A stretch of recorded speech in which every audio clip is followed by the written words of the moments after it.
বাবাদের কোথায়, আমাদের বাবাদের কেন গুম করা হয়েছিল? এই ছবিটা ধরে এই 13 বছরে অনেক জায়গায় গিয়েছি এবং অনেক বক্তব্য দিয়েছি, কিন্তু বাবার খোঁজ পাইনি এখনো। বাবার সাথে আমার কোনো স্মৃতি নেই। বাবাকে ছাড়া জীবনটা অসম্পূর্ণ মনে হয়।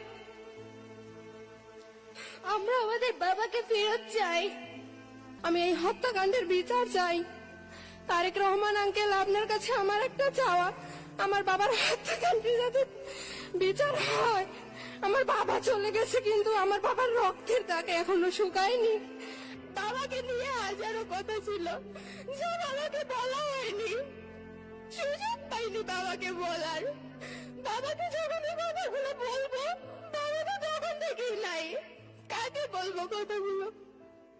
বাবা নামের বটগাছের ছায়াটা আমাদের মাথার উপর নাই। আমি আশা করব তারেক রহমান চাচ্চু এই সেই বটগাছের ছায়াটা হয়ে আমাদের পাশে থাকবে। যেটা রিপোর্ট, ফাইনাল রিপোর্ট সাবমিট করেছে, সেখানে তারা বলেছে 251 জনকে ধরে নিতেছে, তারা আর কখনো ফেরত আসবে না।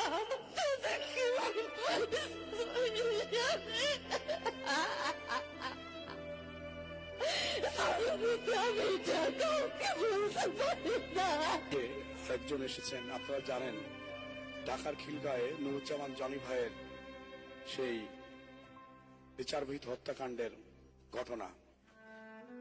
আমার ভাই 2013 সালের 4 ডিসেম্বর থেকে আমি ওকে খুঁজে খুঁজে রাস্তায়, বিভিন্ন প্রেস কনফারেন্সে, আমরা রাস্তা ছাড়ি নাই।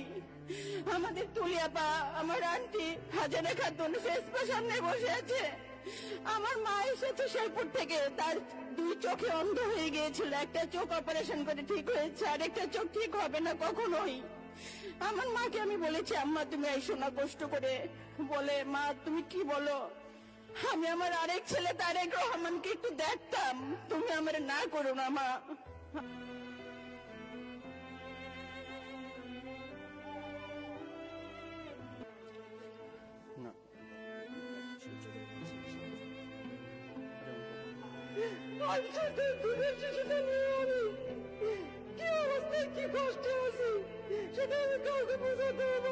জনাব তারেক রহমানকে একটা চিঠি দিয়েছেন, আমি কি আপনাকে সেটা দিতে পারি?